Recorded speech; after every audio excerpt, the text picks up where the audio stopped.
Parceritos, el día de hoy vamos a hablar de un personaje llamado Saladino. Sí, señores, el sultán que derrotaría al ejército de cruzados y los expulsaría del Medio Oriente. ¿Y por qué es tan famoso? Se lo cuento, parcero. Al-Nasir Salah ad-Din Yusuf Ayub, o Saladino, como se le conocía a este hombre, nació en el año de 1137 en la localidad de Tikrit. Era hijo de un hombre llamado Nahab ad-Din, un mercenario que había caído en desgracia y había sido expulsado de su tierra. Es por esto que junto con su hermano Shirkuh y su hijo Saladino pusieran rumbo a Mosul, una localidad cerca a Irak. Allí se pondrían al servicio de un hombre llamado Zengi, quien era el gobernante de Mosul y Alepo. Y por su excelente desempeño como militar, el padre de Saladino sería recompensado nombrándolo gobernador de la localidad de Baalbek, una ciudad ubicada en el actual territorio del Líbano. Luego de la muerte de Zengi, su hijo Nur al-Din tomaría el control de todo el territorio, nombrando a Nahab ad-Din, padre de Saladino, como gobernador de Damasco, y a su hermano Shirkuh, el tío de Saladino, le daría el control total del ejército.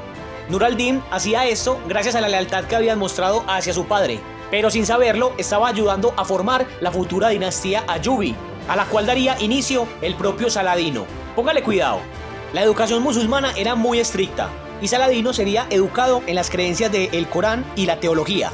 También sería formado como militar, comenzando su carrera en el ejército junto con su tío Shirkuh. Para ese momento, el ejército musulmán se enfrentaba a los cruzados, que ya tenían bajo su control la Tierra Santa de Jerusalén, así como Acre, Trípoli, Antioquía y otros territorios. Saladino comenzaría a obtener experiencia en el combate, iniciando con Egipto, territorio que había sido atacado por Amalarico de Jerusalén y el ejército de cruzados. El general Shirkuh, junto con su sobrino y el ejército musulmán, derrotarían a los cruzados y tomarían el control total del territorio egipcio, siendo esta una de las primeras victorias en la vida del futuro sultán. En el año de 1169, Shirkuh muere, dejando como heredero y sucesor a su sobrino. Mi hermano Saladino pasaba de ser el hijo de un simple mercenario a ser el general de todo el ejército del sultán. Y además de esto gobernaba Egipto, lo que le daba recursos y riqueza. El hombre se había convertido en el duro de duros, y a partir de ese momento dejaría completamente la bebida y se convertiría en un hombre totalmente religioso. Saladino se aseguró de poner a los miembros de su familia en los cargos más importantes, lo cual le permitiría crear en un futuro la dinastía Ayubi. En el año de 1173 moriría su padre, y desde ese momento comenzaría el ascenso que lo llevaría a ser el hombre más poderoso de todo Medio Oriente. En 1174 moriría Nur al-Din, el hombre a quien tanto su padre como su tío habían servido, dejando en el poder a su hijo de tan solo 11 años. Saladino vería la oportunidad y la aprovecharía, mi hermano. El hombre tomaría Damasco, Alepo y conquistaría Siria. Era tanto el miedo que le tenían a este man parcero que sus enemigos recurrirían a una orden de asesinos llamada la Orden de los Nizarí, también conocidos como los Hashashin, expresión de la que se cree se deriva la palabra asesino. Pero estamos hablando de Saladino, mi hermano, uno de los sultanes más poderosos de todo Medio Oriente, y ningún asesino podría acabar con su vida. El hombre se autoproclamaría sultán de Egipto y Siria, y al mando de su ejército se enfrentaría al rey Amalarico de Jerusalén, derrotándolo en batalla y haciendo retroceder sus fuerzas. Este man era imparable. Pero de la misma manera, también se dice que era un hombre justo y misericordioso, ya que repartía prácticamente todo el botín obtenido con su ejército y en muchas ocasiones perdonaría la vida de sus prisioneros, llegando inclusive a dejarlos en libertad.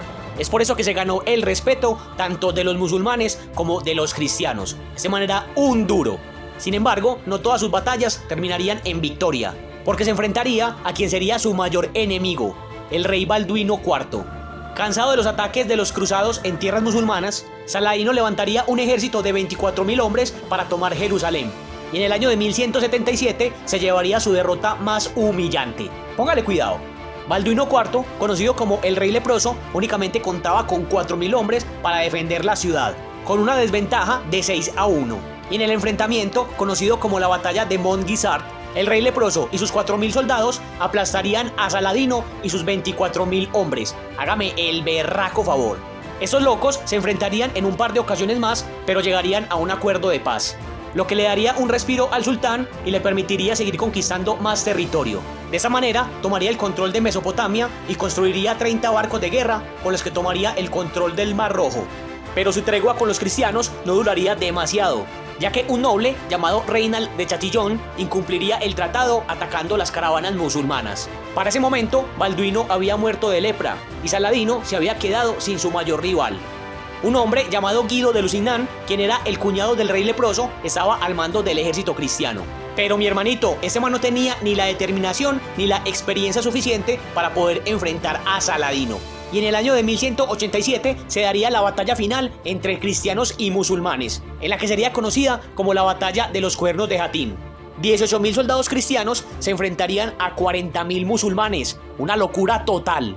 Las fuerzas del sultán, muy superiores al rival, hostigarían sin descanso al ejército de cruzados. Y esos, que estaban cansados, sedientos y sin provisiones, caerían totalmente ante Saladino. El ejército musulmán derrotaría sin piedad al ejército invasor. Y al terminar la batalla, serían capturados el rey Guido, el noble Reinald de Chatillon y el gran maestre de los templarios. Además de esto, los musulmanes se harían con una reliquia extremadamente importante, la Vera Cruz.